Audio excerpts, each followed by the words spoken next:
and West, you have probably made a pile of money on this book because it is a bestseller as far as academic work goes, an extremely important book that was deeply infused with politics and sociological analysis, but just wasn't palatable to many of these academic publishers.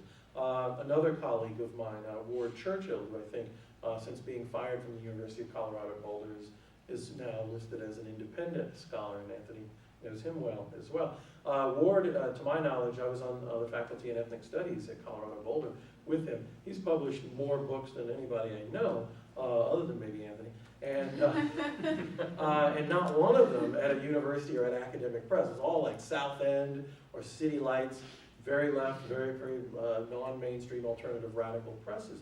And he just didn't want to even be bothered with the academic university world because they didn't want to deal with his work. His work deals with genocide, deals with indigenous struggles for sovereignty, for decolonization, etc. Not very popular topics, and certainly not introduction to sociology courses and on most university campuses. Hence, he was fired. Another example, what can I say? Well, I won't mention this person's name, but she was also is a Native American Studies scholar, very prominent, wrote a book in 2005 for which she is best known at a left press, an alternative radical press. We tried to hire her at University of California, San Diego, which was my last job, and looked like we were going to be able to hire her, but the university said, you know what, that book, which is basically a bestseller, it's won all these awards, one of the most important books in Native American studies and studies of imperialism, conquest, genocide, etc. We're not going to even acknowledge that book. We're not going to count that book because it's at this non-traditional press. So she can come here, but she's going to start from zero. And we were like, what? She's a senior scholar. What are you talking about? We're going to try to give her tenure, etc. No, ground zero. I was like, okay, this is amazing. And of course, she logically gave us the middle finger. I would have done the same thing. Another case, we tried, this was my previous job, we tried to hire a professor who was an anthropologist, who will also go nameless, who was at Columbia University at the time, and he was being fired, being denied tenure for making a very controversial speech, an anti-imperialist speech around U.S. militarism.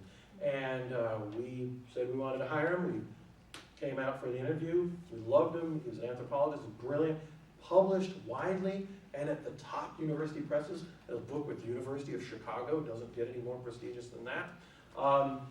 Not good enough. Without comment, without reason, the dean just said, no, can't hire the guy. He was run out of the country. He's now, I won't name the guy, he's somewhere in Europe now.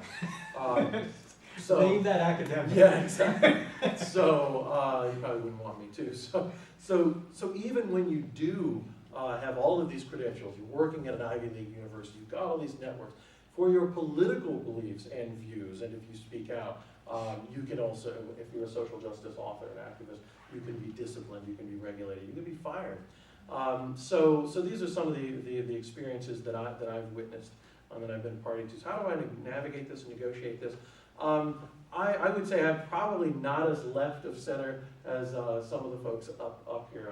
Some of the work I do is definitely progressive, social justice oriented, but the environmental justice movement itself, which is most of the work I've done, I would describe as radical in some ways and not so radical in others. So this, but it's a movement that a lot of people have been interested in. Publishers are interested. Certainly, second-tier publishers are interested in publishing on. So I've had some good luck with that. But the way I've navigated that is to be inclusive, and Anthony's done a lot of this, of activists who want to contribute to the books that I've been editing.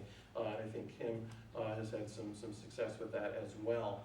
And that's been another way that I've kind of paid back some of the dividends that I've tried to be accountable to people in various communities. So a couple of books I did, Challenging the Chip, Labor Rights and Environmental Justice in the Global Electronics Industry, which is focused on, everybody's heard about Foxconn, you've heard about Chinese workers who are basically living in indentured servitude today to make our iPhones, to make our computers. These people are dying, and many of them committing suicide because the conditions are so horrible. Others are threatening suicide.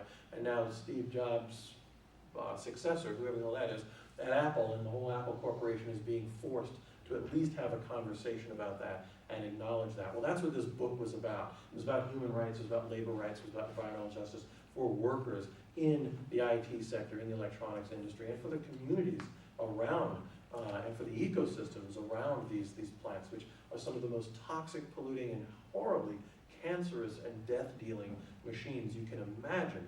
I can go into details on that later, but these are violent, brutal operations that bring us the conveniences of the 21st century. So that book brought together activists from Africa, Asia, Latin America, Central and Eastern Europe, and North America.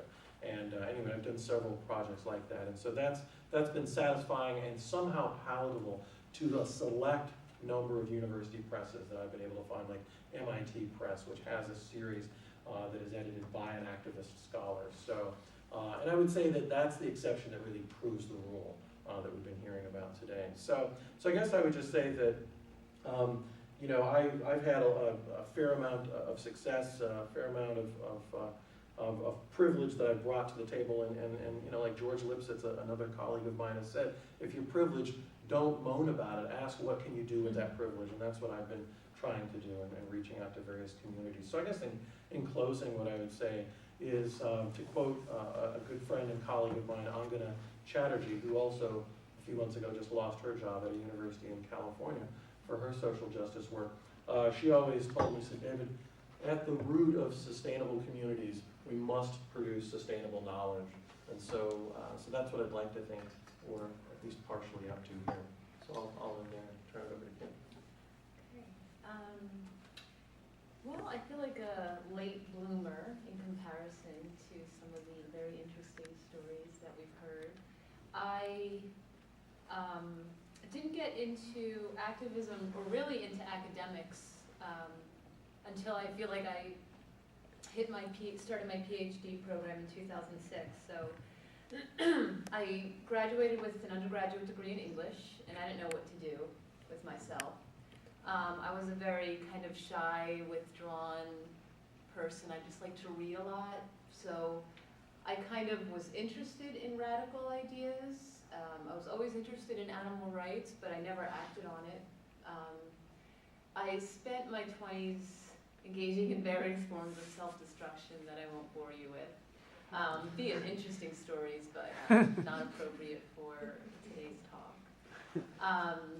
But I did get my master's degree during that time, and then I had been told that there was a glut of English PhDs by my advisor, and there still is.